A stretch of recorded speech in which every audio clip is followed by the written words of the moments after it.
السلام علیکم ناظرین، آپ دیکھ رہے ہیں سایہ ڈیجیٹل اور میں آپ کا ہوسٹ مسرور پیرزادو۔ آج جو مہمان شخصیت ہمارے ساتھ ہیں جن سے اب ہم بات کریں گے وہ افسانہ نگار ہیں، شاعرہ ہیں، اس کے علاوہ تعلیم سے بھی ان کا تعلق رہا ہے۔ ہمارے ساتھ موجود ہیں ماریہ مہوش صاحبہ، بہت شکریہ آپ نے وقت دیا۔ آپ کا بھی بہت شکریہ کہ آپ نے مجھے اس قابل سمجھا اور مدعو کیا۔ نہیں انشاءاللہ۔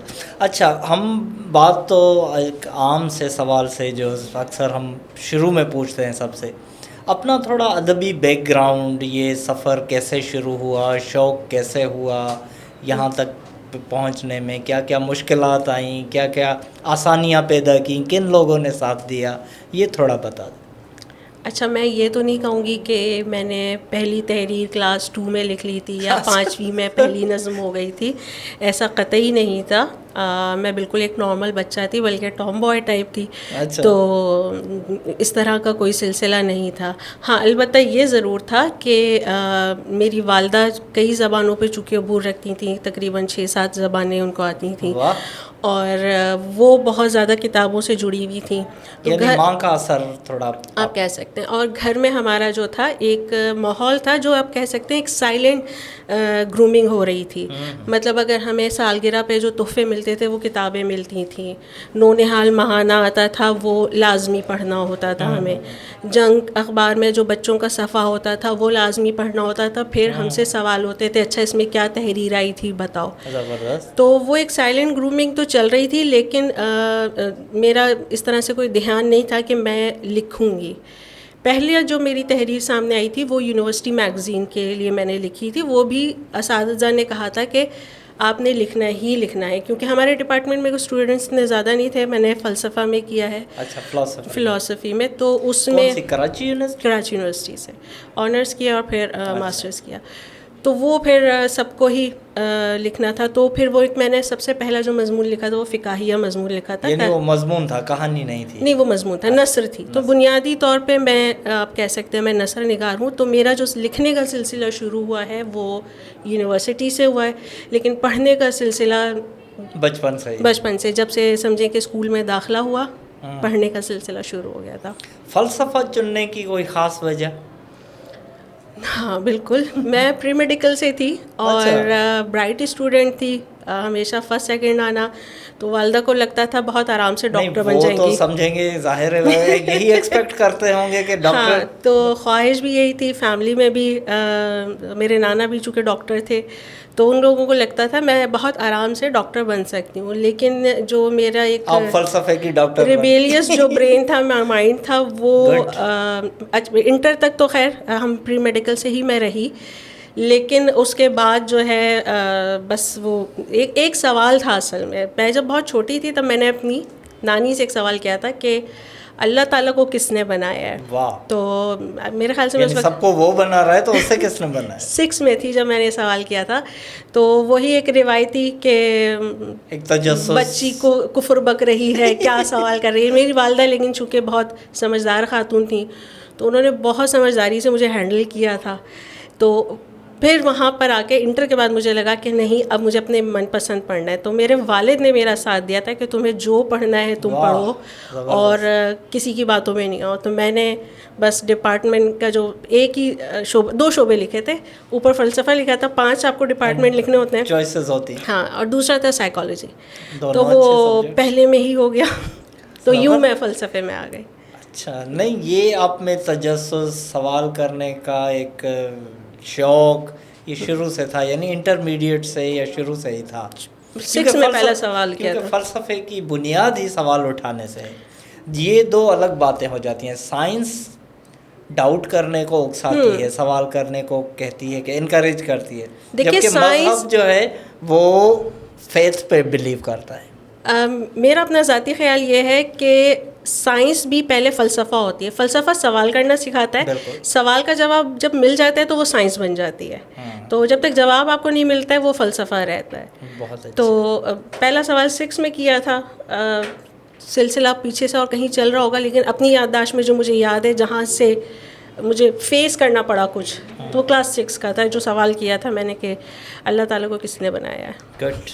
اچھا، اس کے بعد آپ آ گئیں یہ یعنی نثر میں کہانی، نظم، نثری نظم، اور ان میں بھی آپ کا ظاہر ہے وہ فلسفیانہ رنگ موجود ہے زیادہ تر. ہاں.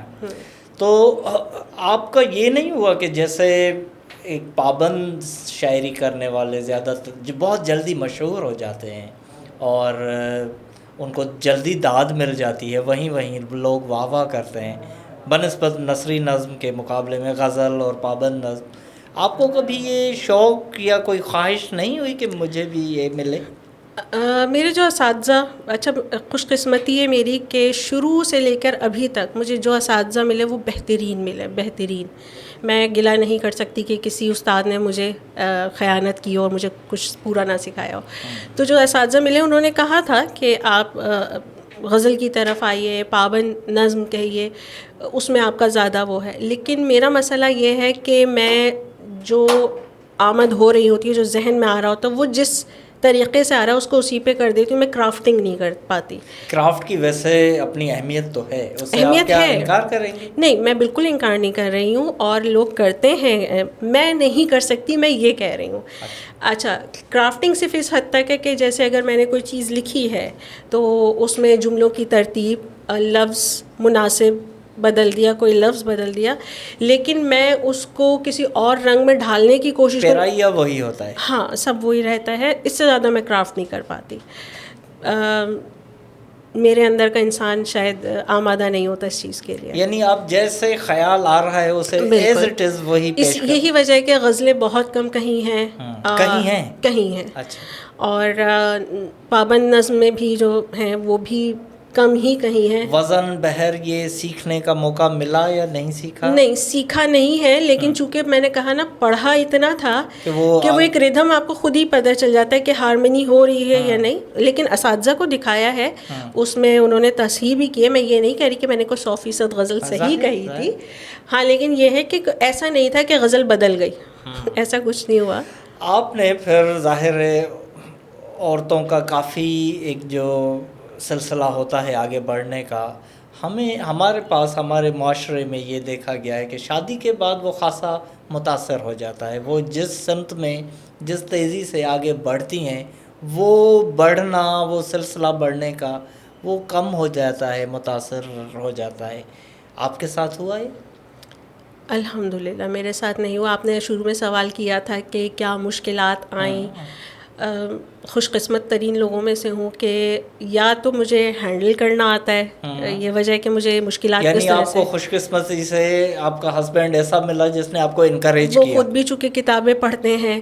یہ اور بات ہے کہ ہم الگ مزاج کی کتابیں پڑھتے ہیں، لیکن کتابوں سے رشتہ ان کا بھی ہے، میرا بھی ہے. ہم کتابیں ڈسکس کرتے ہیں، چیزیں ڈسکس کرتے ہیں. اور کبھی انہوں نے، ہاں یہ ضرور ہے کہ جب تک میرے بچے چھوٹے تھے تب تک وہ ایک جو قدرتی آپ کا آتا ہے وقفہ، وہ آ گیا تھا. مدر وہ کافی زیادہ ریسپانسبلٹیز ہوتی ہیں عورت پہ. تو لیکن یہ نہیں تھا کہ میرا لکھنے کا سلسلہ ٹوٹا ہوا تھا. میری ہمیشہ سے عادت یہ رہی، میرے سرانے ایک پین پیپر رہتا ہے. میں آج بھی مطلب اس دور میں بھی پیپر پہ لکھتی ہوں. تو زیادہ تر جو خیالات آتے ہیں وہ یا تو کچن میں کام کرتے ہوئے آتے ہیں یا جب میں بستر پہ لیٹ جاتی ہوں. تو جیسے ہی آتا ہے اس کو اسی طریقے سے فوراً پینسل لی، پیپر لیا. بے شک کمرے کی لائٹ آف ہے، میں پیپر پہ اس کو کر دیتی ہوں. وہ پھر صبح فرسٹ ہینڈ تو آپ وہ کر دیتی ہیں، خیال کو قید کر لیتے ہیں. صحیح ہے، یہ بھی اچھا. ورنہ وہ کافی ایسی چیزیں، کافی ایسے خیالات پھر وہ نکل جاتے ہیں، وہ نکل جاتے ہیں. ہاں، تو وہ بس وہ آپ اس کی آؤٹ لائن اگر پکڑ لیں تو پھر بعد میں آپ کو یاد رہتا ہے کہ آپ کیا سوچ رہے تھے، کتنا تفصیل سے سوچ رہے تھے. تو اللہ کا شکر ہے ایسا مجھے نہیں کہیں کوئی معاملہ سامنے آیا کہ مجھے نہ والدین کی طرف سے، کیونکہ میرے ماموں بھی شاعری کرتے تھے، والدہ بھی کتابیں پڑھتی تھیں، اور جیسے میں نے بتایا تحفے میں کتابیں ملتی تھیں. پھر جب یہاں آئی تو یہاں پر بھی خوش قسمتی سے صاحب بھی کتابوں سے رشتہ ہے ان کا. تو نہیں، یعنی اب حوصلہ افزائی ہوئی زیادہ. یہاں تک حوصلہ افزائی ہوئی کہ کبھی بھی میری والدہ نے یہ نہیں کہا تھا کہ تم یہ پڑھو اور یہ نہ پڑھو. جیسے عموماً ہمارے یہاں گھروں میں کہا جاتا ہے کہ آپ اسکول میں پڑھنا ہے، آپ ڈائجسٹ نہ پڑھیں، آپ اس رائٹر کو نہ پڑھیں. نہیں، انہوں نے کبھی بھی مجھے کوئی قید نہیں تھی. میں کلاس 6-7 سے سسپینس پڑھتی تھی. ٹھیک ہے، اس وقت چھوٹی کہانیاں پڑھتی تھیں، زیادہ تر جاسوسی اس میں جو آتی تھیں وہ پڑھ لیتی تھی. لیکن پھر وہ آہستہ آہستہ سسپینڈ بہت فائنسٹ ڈائجسٹ، تو وہ ظاہر سی بات ہے وہ ایک الگ ہی گرومنگ ہو گئی تھی شروع سے.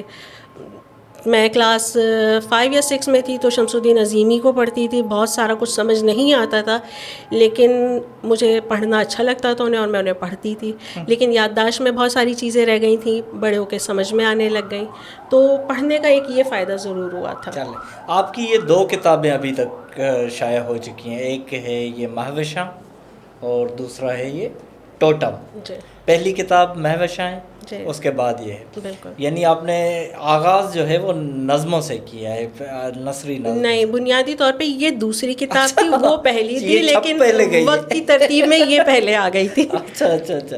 یہ ٹوٹم کیا ہے؟ اگر یہ عام لفظ نہیں ہے کسی اردو قاری کے لیے، تو اس پوڈ کاسٹ کے ذریعے یہ لوگوں کو آپ بھی بتا دیں، لوگوں کے علم میں اضافہ ہوگا کہ یہ ٹوٹم، what is ٹوٹم is all about. اچھا، ابھی اردو لغت بورڈ میں تقریب ہوئی تھی، میری کتابوں کو آئے ہوئے تقریباً پہلی کتاب کو 3 سال 3.5 سال ہو چکے، لیکن ابھی تک کوئی تقریب اس کے سلسلے میں ہوئی نہیں تھی. لگتا ہے یہاں ادارے بھی اتنا کام نہیں کرتے، فرد کو اپنا کام خود کرنا پڑ رہا ہے، یا اداروں کو بھی انوالو وہ جب تک کرے تب تک ادارے کچھ ہم جیسے بیچارے مڈل کلاس یا غریب جو ادیب ہوتے ہیں وہ یا تو کتاب چھپوا لیں یا تقریب کروا لیں. کتاب چھپنا بھی بہت مہنگا ایک شوق ہے. ہاں، تو بہرحال آپ کا جو سوال ہے اس کا جواب میں دینا چاہوں گی. اردو میں ابھی تک واقعی میں یہ لفظ کسی نے استعمال نہیں کیا تھا. وہاں تقریب میں مجھے پتہ چلا کہ یہ لفظ سب سے پہلے میں نے ہی استعمال کیا ہے، اور جو لغت ترتیب دی جا رہی ہے اس میں میرے ریفرنسز کو شامل کیا جائے گا. اچھا، اس کے معنی کیا ہے؟ لیٹن امریکہ میں جو قبائل ہوتے ہیں، جو بالکل ان کے ابتدائی دور کے قبیلے ہیں، ان کا یہ سمبولک ہوتا ہے، اسپریچولی وہ اس سے کنیکٹڈ ہوتے ہیں. تو ہر قبیلے کا اپنا ٹوٹم ہوتا ہے، اس میں مختلف اشکال ہوتی ہیں، اور ہر قبیلے کا جیسے میں نے کہا اسپریچولی ایک ٹوٹم ہوتا ہے، تو وہ ڈفرینٹ اسپرٹ سے یا ڈائمینشن سے جڑے ہوئے ہوتے ہیں. وہ اینیملز بھی ہو سکتے ہیں، پلانٹس بھی ہو سکتے ہیں، کچھ بھی ہو سکتا ہے، برڈز بھی ہو سکتے ہیں. تو جو نارملی ان کی ٹوٹم بنتے ہیں وہ ووڈ پہ کارونگ ہوتی ہے. تو جو قبیلے کا سردار ہوتا ہے اس کا جو سب سے بڑا ٹوٹم ہوتا ہے، یعنی جو سب سے زیادہ کنیکٹیوٹی جس کہنا چاہیے اسپرٹ سے ہوتی ہے، وہ سب سے اوپر اس کا شبیہ تراشی جاتی ہے، اس کے نیچے دوسری شبیہ ہوتی ہے. تو آپ اگر لکھیں گے تو آپ دیکھیں گے کہ اس پہ ٹوٹم بہت سارے آئیں گے. اچھا، جو عام عوام ہوتی ہے ان کا ٹوٹم سنگولر امیج کے ساتھ ہوتا ہے. سائیکالوجی میں بھی سائیکائٹرسٹ جو ہوتے ہیں وہ اس کو ایز اے ٹول ایک یوز کرتے ہیں. کافی چیزیں اس میں ہوتی ہیں ہپنوسس میں اور ان چیزوں میں. تو بعض دفعہ وہ لوگ سیلف ہپنوسس میں ٹوٹم ٹول کو یوز کرتے ہیں یہ جاننے کے لیے کہ آیا وہ ریئل ورلڈ میں ہے یا امیجنری ورلڈ میں ہے. تو میرا چونکہ اس میں ایک افسانہ ہے ٹوٹم کے ہی نام سے، تو میں نے کتاب کا نام پھر اسی میں رکھ دیا. Basically it's a known. بلکہ میری دونوں کتابیں جو ہیں وہ ناؤن ہی ہیں، اور مجھے لگتا ہے کہ کتاب کا نام تو آپ نے اپنے ہی جو ہے ایک اپنا ہی اظہار ہے، اپنے نام کا ہی جو ایکسٹینشن شاعرانہ کر دیا اسے تھوڑا سا. اچھا، ابھی آپ کی یہ 2 چیزیں زیادہ ہیں، ایک تو آپ کی کہانی افسانہ اور آپ کی نظمیں. جی. پھر بھی آپ اپنے آپ کو زیادہ بہتر، افیکٹو کس چیز میں، کس صنف میں زیادہ سمجھتی ہیں کہ میں پورا اظہار، بہتر اظہار نظم میں ہوا ہے یا افسانے میں؟ اچھا، چاہے گفتگو ہو چاہے تحریر ہو، میں کم الفاظ میں زیادہ بات کرنے کی عادی ہوں، تو مختصر مگر جامع. تو میرے لیے دونوں میں کوئی مشکل نہیں ہوتی، کیونکہ نظم بھی آپ کو بہت طویل میں نہیں لکھتی، نہ میرے افسانے کوئی بہت طویل ہوتے ہیں. اگر آپ دیکھیں گے تو 2 صفحے کا 3 صفحے کا افسانہ ہے، 8 10 12 صفحات کے میرے افسانے نہیں ہیں. میں اتنی طوالت نہیں کر پاتی. میں الفاظ اس طرح کے چنتی ہوں کہ کم الفاظ میں زیادہ بات ہو جائے. تو ابھی تو مائکرو فکشن بھی ایک آ گیا ہے، 100 لفظوں کی کہانیاں لکھی گئیں جو کافی مشہور بھی ہوئیں. تو آج کل ویسے کیا سوشل میڈیا کا اثر پڑا ہے ادب پہ؟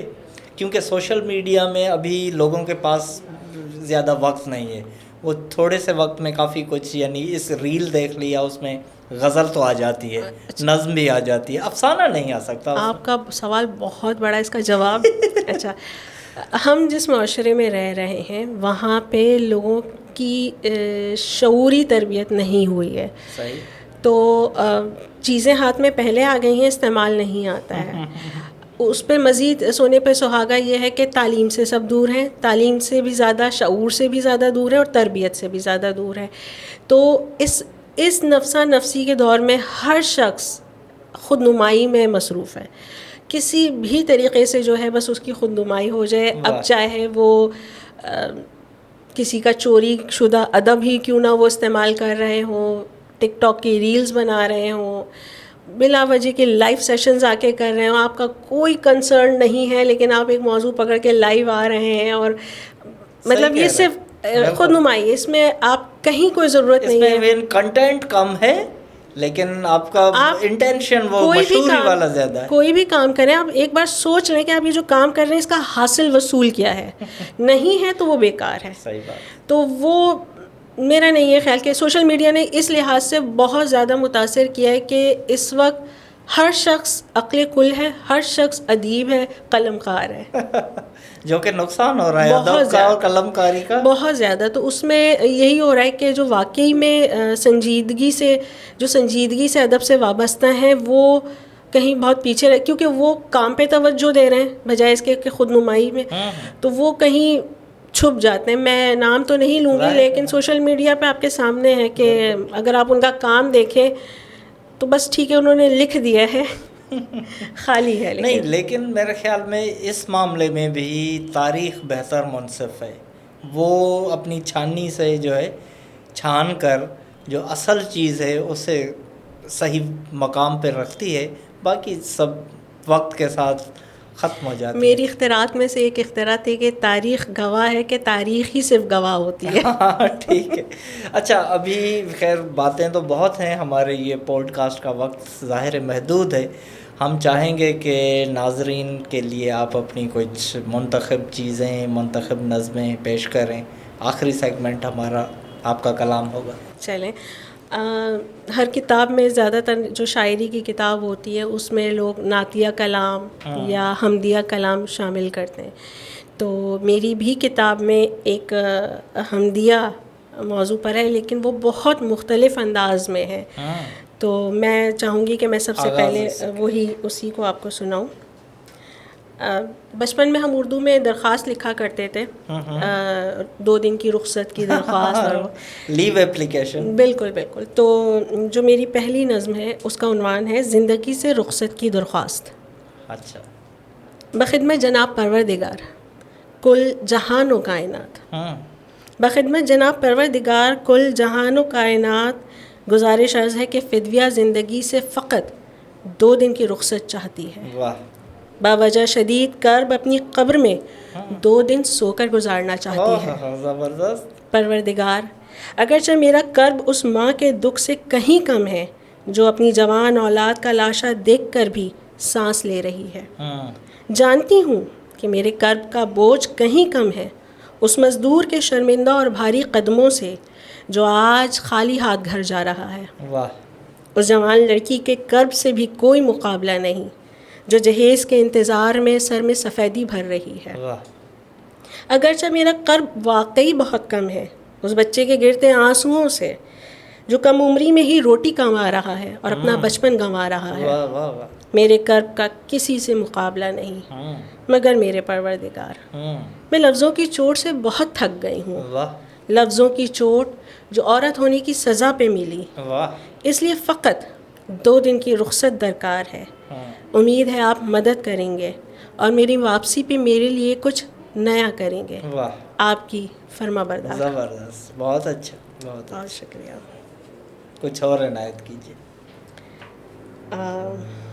اچھا, میری چونکہ نظمیں زیادہ تر ڈارک ہوتی ہیں, رومانٹک بہت کم لکھی ہیں میں نے, لیکن کیونکہ آپ فلسفے کی شاگرد رہی ہیں. ہمارا معاشرہ جتنے دکھوں سے بھرا ہوا ہے تو اس میں ظاہر ہے ایک حساس آدمی کتنا ہی دنیا میں کتنا غم ہے, آپ کتنی نظر چھپا سکتے ہیں. لیکن کچھ ہیں نظمیں جو میں نے تھوڑی سی مختلف موضوع سے لکھی ہیں. تو اس میں سے ایک نظم اس کا عنوان ہے کہو.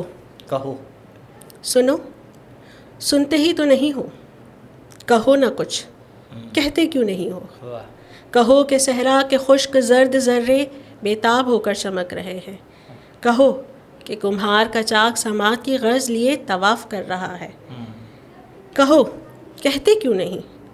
جس کو دھڑکن سننا چاہے وہ کہو. جو تم میں بہہ رہا اور زباں کی نوک تک آ کر رک رہا وہ کہو. کہو کہ میں پاس ہوں، کہ تمہارے ساتھ ہوں. کہو، جان کیٹس کی زبان میں کہو کہ محبت کا پہلا بوسہ کنویں کے پانی کے جیسا ہوتا، جو قحط کے دنوں میں میلوں تک واحد کنواں ہوتا. کہو کہ میں اب تک پاس ہوں. کیا بات. یا میں کہوں کہ تمہاری انگلی کے پور کا لمس مجھے ہر نیند سے بیدار کر دیتا ہے. یا یہ کہوں کہ میری جان سے جنوں کے درمیان بس تم ہی تم ہو. میں کہوں پال پارٹس کی زبان میں کہ تمہیں پلٹ کر دیکھنا ایسے ہی ہے جیسے کوئی اندھا ہو کر پھر سے آنکھیں پالے. کہو، تم بھی کہو کہ تم مجھے 2 سانسوں کے درمیان بھی خدا سے مانگتے ہو. کہو، قبانی کی زبان میں کہو کہ یہ کافی نہیں کہ تم خوبصورت پیدا ہوئی، تمہیں مزید حسین ہونے کے لیے میری باہوں میں رہنا ہوگا. نزار قبانی. یا آخری بات جو میں سمجھ پائی، جبران کی زبان میں کہوں کہ 2 ایک جیسے انسان مل جائیں تو وہ دنیا میں نہیں سما سکتے. کیا بات ہے، بہت اچھے. بہت شکریہ. کیٹس، قبانی اور خلیل جبران کا بہت اچھا یہاں ذکر ہوا. آخری کوئی ایک اور نظم سنا دیں تو پھر ہم اجازت چاہیں. چلیں، میں ایک اور ہے جو ادبی حلقوں میں کافی پسند کی گئی ہے. اس کا عنوان ہے کھوئی ہوئی نظموں کا دکھ. کھوئی ہوئی نظم کا دکھ. میری کئی نظمیں کھو گئی ہیں. نظموں کے کھونے کا درد بھی بہت عجیب ہے. جیسے بہت تو نہیں مگر قیمتی تھا جو کھو گیا. انہی نظموں میں ایک نظم تھی، میری نانی کا صندوق. وہ صندوق بھی تو میری کھوئی ہوئی نظموں جیسا تھا. اس صندوق میں بسی چرونجی کی مہک پورے کمرے کا حصار کرتی تھی. نانی کا صندوق بھی کھوئی ہوئی نظموں جیسا ہو گیا. اس صندوق میں چاندی کا عطر دان بنا مہک کے یادوں کو مہکاتا. ایک جوڑا چاندی کی پائل جو مجھے ہر بار دکھا کے کہتی یہ تمہیں جہیز میں دوں گی. نانی کا وعدہ بھی میری کھوئی ہوئی نظموں کی طرح ہو گیا. نانی کا سفید صندوق بہت سے راز لے کر میری کھوئی ہوئی نظموں جیسا ہو گیا. اس میں رکھے گوٹے کے دوپٹے، چاندی کی سرما دانی اور کچھ تصویریں، پرانے گھر کی کنجیاں، ان کے ہاتھ سے سلی مرزئی. نانی کی شادی کا جھومر، جھالے، بچھو، بازو بند سب کا سب کھو گیا. میری کھوئی ہوئی نظموں کی طرح نانی کا سفید صندوق بھی کھو گیا. صندوق کی تہہ میں بچھا سن 71 کا ایک اخبار اور اس کے نیچے دبے کچھ خطوط جو میرے ماموں نے مشرقی پاکستان سے قیدیوں کے خیمے سے لکھے تھے. مشرقی پاکستان بھی میری کھوئی ہوئی نظموں جیسا ہو گیا. نانی کا سفید صندوق بہت سے راز لے کر میری کھوئی ہوئی نظموں جیسا ہو گیا. واہ واہ، بہت شکریہ. بہت ناسٹلجک اور بہت کریٹو. بہت شکریہ ماریہ. پھر کسی دن آپ کو پھر زحمت دیں گے. کافی باتیں ہوئی ہیں لیکن ابھی کافی باتیں اور بھی ہیں جو پھر کسی اور دن ہم آپ سے ضرور پوچھیں گے. بہت شکریہ. ناظرین، یہ ماریہ مہاوش کے افکار، خیالات، اشعار آپ نے سنے. آپ کو کیسا لگا یہ سارا انٹرویو، ساری پوڈ کاسٹ؟ امید ہے آپ کو پسند آئی ہوگی. ضرور فیڈ بیک دیجیے گا. اپنے میزبان مسرور پیرزادہ کو دیجیے اجازت. خدا حافظ.